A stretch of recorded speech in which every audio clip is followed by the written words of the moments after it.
Sejam bem-vindos a mais um bate-papo científico de alto nível. Já deixa o seu like para que este conteúdo chegue a mais gente, comente alguma dúvida ou sugestão, garanto que os moderadores irão ler tudo e compartilhe com seus colegas para depois conversarem, debaterem e se aprofundarem no tema. Esta conversa é um estímulo passivo para você se acostumar com o tema, despertar a curiosidade. Ouça quantas vezes quiser, até ter a certeza de que entendeu e de que reteu o suficiente para ensinar a um interno. Depois é só abrir o livro-texto e deslizar bem mais fácil na compreensão. Ouçam os áudios da playlist no trânsito, na academia, no plantão ou antes de dormir. Agora larga o Instagram, ajusta o fone de ouvido e, sem mais distração, vamos para o nosso tema de hoje que será Luxação do Cotovelo, segunda parte. Senta que lá vem história. É isso aí, vamos lá. Clássica num plantão de pronto-socorro ortopédico. Chega aquele paciente com histórico de queda com a mão espalmada, sabe? O membro superior estava estendido. Ah, o feijão com arroz da traumatologia, né? O cotovelo com aquela deformidade grosseira, impotência funcional total. Exato. E aí, o instinto inicial de muito plantonista é tipo, só sedar o paciente, tracionar o membro, ouvir o estalido da redução e engessar. E o cara acha que está tudo resolvido porque o raio-x mostra uma articulação aparentemente congruente. Mas hoje a gente sabe que fazer isso em lesões complexas é assinar uma sentença de degeneração com grau severa para o paciente. Em questão de meses, a articulação vai para o espaço. Com certeza. O cotovelo tem uma anatomia muito restritiva. Ele depende de estabilizadores isométricos que, olha, não perdoam o desconhecimento biomecânico. A era do tratamento puramente empírico já ficou no passado. Sem dúvida. E o nosso objetivo nessa análise profunda de hoje, focada nos colegas cirurgiões e residentes que estão ralando para o TEOT, é construir um raciocínio mecânico sólido. Não vamos só ficar recitando classificação. Até porque decorar a classificação sem entender o motivo não serve para nada no centro cirúrgico. A gente quer destrinchar a patogênese dessas fraturas luxações, entender o porquê de operar ou não e dissecar a anatomia cirúrgica para evitar complicações adversas. Exatamente. Aquelas complicações que tiram o sono de qualquer ortopedista, tipo a instabilidade residual crônica. A gente tem que enxergar o cotovelo como um anel ósseo-ligamentar. Falhou uma estrutura, a sobrecarga vai toda para outra. Bom, seguindo essa lógica do anel, o ponto de partida perfeito é o padrão ouro da complexidade, a tríade terrível. Nossa, a temida tríade. Uma luxação onomeral que vem de brinde com a solução de continuidade da cabeça do rádio e do processo coronoide. É uma espiral de destruição mesmo. E as estruturas não rompem por acaso. Tem uma sequência física exata. Fala um pouco da biomecânica da instabilidade rotatória posterolateral, a famosa PLRI. Então, pensa na física do impacto. O paciente cai com o braço estendido, o que já gera uma carga axial forte. Só que o corpo gira em relação a esse braço fixo no chão, criando um momento de supinação do antebraço associado a um estresse em valgo. E aí são três forças juntas, supinação, valgo e carga axial. Isso. E quem cede primeiro é o complexo ligamentar colateral-lateral, o nosso LCL. Quando essa restrição lateral falha, a cabeça do rádio bate direto no capítulo humeral e fratura por cisalhamento ou impactação. E o golpe de misericórdia vem na articulação unomeral, né? A una subluxa para trás e a tróclea atua literalmente como uma guilhotina contra a porção anterior da una. Exato, ela raspa e ceifa o processo coronoide. Então a instabilidade progride do lado lateral, vai para o anterior e, dependendo da energia, chega no medial. Bom, se a energia destrói estabilizadores primários e secundários desse jeito, a lógica é mandar direto para o centro cirúrgico. Mas eu gosto de fazer o advogado do diabo, pensando nas evidências atuais. Existe alguma situação onde dá para não operar uma tríade terrível sem cometer um erro crasso? Olha, é uma provocação excelente, porque o tratamento conservador da tríade terrível é quase uma lenda. É uma exceção raríssima, você tem que preencher critérios absolutos. Primeiro, a redução inicial tem que ficar perfeitamente concêntrica no raio-x. Nenhuma aberturazinha articular. Nenhuma. Segundo, a fratura da cabeça do rádio não pode gerar absolutamente nenhum bloqueio mecânico na pronospinação. Terceiro, o fragmento do coronoide tem que ser minúsculo, tipo Regan-Morre 1, ou 2. Aquelas avulsões capsulares que não tiram o suporte anterior, certo? Exatamente. Mas o quarto critério é o verdadeiro divisor de águas. O paciente tem que ter um arco de movimento estável até no mínimo 30 graus de flexão. E por que 30 graus exatos? O que rola na biomecânica aí? É o vetor de força do tríceps. Perto da extensão total, o tríceps atua puxando a una proximal para trás. Se o coronoide e a cabeça do rádio estão lascados, a una vai luxar. Ah, então se o cara consegue estender até 30 graus sem subluxar, sob fluoroscopia, prova que os tecidos moles dão conta do recado. Exato. Se subluxar aos 40 ou 50 graus, não tem jeito. A indicação cirúrgica é obrigatória. Faz todo sentido. E se a gente vai operar, tem toda aquela coreografia anatômica de reconstruir de profundo para superficial. Fixa o coronoide, depois cabeça do rádio e, por fim, o LCL. A sequência clássica. Mas aí entra um debate tático. O coronoide é uma estrutura anterior e medial. É o nosso anteparo contra o estresse em varo. Mas a literatura manda abordar ele por via lateral. Parece muito contraintuitivo, né? Por que cruzar a articulação inteira em vez de ir logo para a via medial? Parece estranho, mas essa é uma das sacadas mais geniais da cirurgia do cotovelo. É o conceito da janela natural. Lembra da cinemática da PLRI que a gente falou?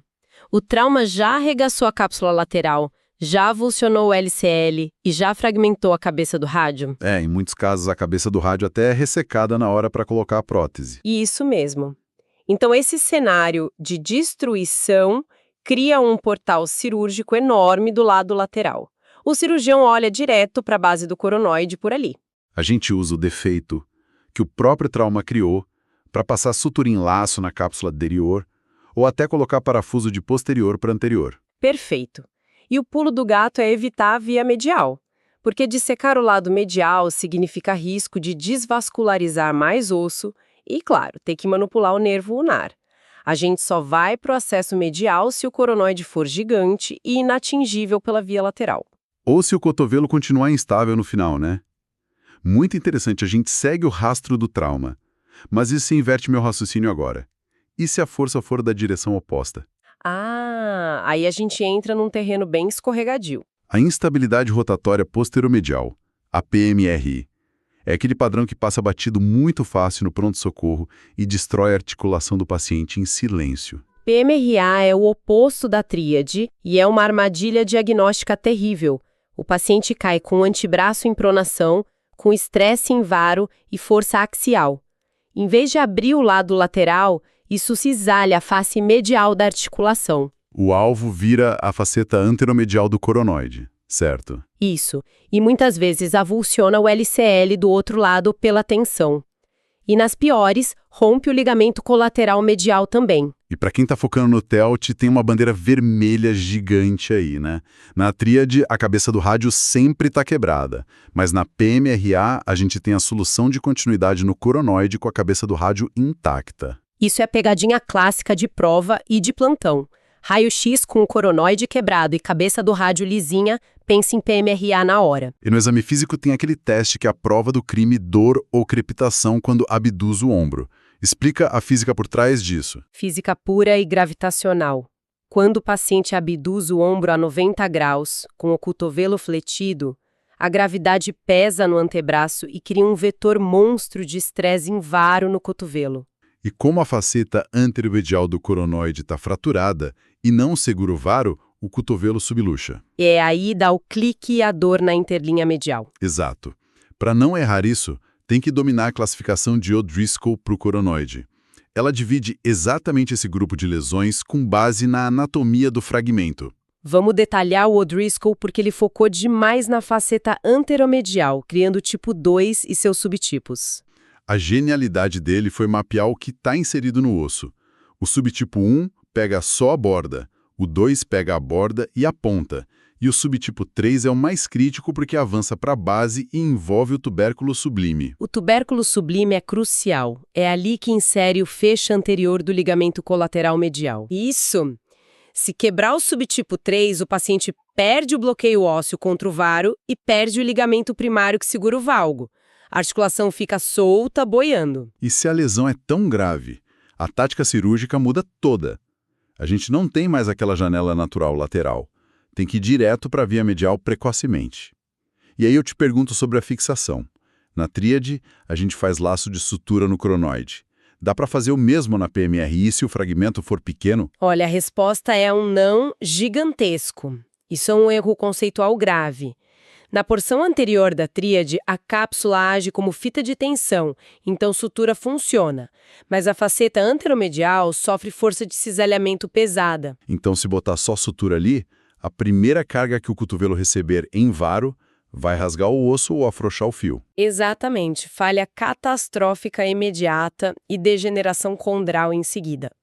A faceta anteromedial exige placa de suporte rígida, a buttress plate, uma placa pré-moldada para empurrar o osso para o leito e segurar o cisalhamento. Perfeito. A velha diferença entre neutralizar a tensão e dar suporte rígido.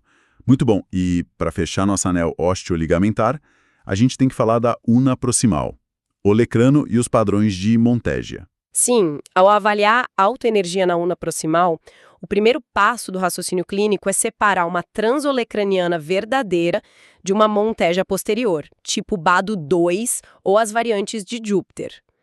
E a diferença vital é como a articulação radionar proximal se comporta. Na transolecraniana, o osso quebra, o antebraço fica instável em bloco, mas a articulação radionar proximal continua congruente, né? É isso aí. Na Monteggia posterior, a bagunça é maior. A cabeça do rádio luxa para trás do capítulo humeral e geralmente vem associada com fratura do coronoide e da própria cabeça do rádio. Por isso que o risco de falha da fixação na Monteggia é enorme. Mas focando só no fragmento do olecrano, e a gente tem aquela saída de excisar o fragmento em paciente idoso de baixa demanda. Mas tem um limite mecânico aí. Tem sim. O clássico estudo de Bell e colaboradores dita o teto anatômico. A famosa regra dos 75%. Se ressecar até 50% da incisura sigmoide maior, o cotovelo aguenta. Mas passou de 75%, a instabilidade 1 numeral grosseira é imediata. Você perde a dobradiça central da tróclea, né? Aí tem que reconstruir o quebra-cabeça de qualquer jeito, e é na fixação que a gente vê os maiores erros. Vamos falar da banda de tensão e das placas? A banda converte tração do tríceps em compressão articular. É ótima para fratura transversa simples, tipo Mayo 2A. Só que o grande erro ali é a trajetória do fio de Kirchner. Se o cirurgião apontar os fios muito para o lado lateral da diáfise ulnar, a ponta invade o espaço rádio-ulnar e raspa na tuberosidade bicipital do rádio. E aí bloqueia a pronossupinação e ainda pode gerar uma sinostose radioulnar traumática. É um pesadelo. A regra é rígida. O fio K tem que ancorar no córtex anteromedial, distal ao coronoide e bem sepultado no tríceps. e quando a fratura é cominutiva, Mayo 2B ou 3B. Banda de tensão nem pensar, né? Falta suporte cortical. Nem pensar. Tem que ir para a placa rígida. Mas cuidado com o perigo oculto da hipercompressão da incisura sigmoide maior. Ah, aquela vontade incontrolável do cirurgião de usar parafuso de tração e espremer todos os fragmentos da articulação. Isso, ao fechar todas as frestas com força, ele estreita o diâmetro da incisura sigmoide. O resultado é que a una não abraça mais a tróclea de forma congruente. A pressão de contato pontual aumenta de forma absurda. E a cartilagem hipercomprimida entra em degeneração e artrose rapidinho. A placa tem que agir como ponte, mantendo a dimensão espacial e não apertando tudo. Exato. E tem mais uma armadilha biomecânica com placa. A geometria dela versus a anatomia da una. Essa é a analogia da estrada sinuosa que eu adoro falar para os residentes. A diáfise da una proximal não é um pilar reto. Ela tem o PUDA, a angulação dorsal da una proximal. A armadilha é usar placa muito reta, tipo LCDC tradicional, numa lesão de Monteggia. Se você forçar uma placa reta espessa, num osso curvo, você obriga o osso a ficar reto. O eixo de alavanca muda, o osso até consolida bonitinho, reto, mas a articulação radiocapitelar é jogada para fora e fica subluxada crônica. A anatomia dita mecânica. Se não respeitar a curva, já era. E ainda tem a questão mecânica dos parafusos bloqueados na diáfise ulnar cortical densa. Tem. Como o parafuso bloqueado tem um núcleo mais espesso e passo de rosca menor, ele paradoxalmente tem menos resistência ao arrancamento, o pull-out strength, do que um cortical convencional ali. Então, numa instabilidade complexa, a montagem inteira pode soltar. É fascinante ver como a anatomia decide o jogo antes mesmo do primeiro corte de bisturi. A gente cobriu um oceano de informações hoje. Para não deixar ninguém confuso antes da prova ou do plantão, vamos condensar nas nossas take-home messages tradicionais. Bora, manda as diretrizes finais. Então vamos lá. Ponto 1. Tríade terrível é PLRI, força em supinação, valgo e carga axial. Ponto 2. A PMRI é o oposto. Acontece em pronação e varo. E a marca registrada é o coronoide quebrado com a cabeça do rádio intacta. Ponto 3. O sinal clínico da PMRI para a prova é a dor à abdução do ombro, provando a instabilidade em varo. 4. O tratamento conservador da tríade é raríssimo e exige um arco de movimento perfeitamente estável até 30 graus de flexão, para neutralizar o tríceps.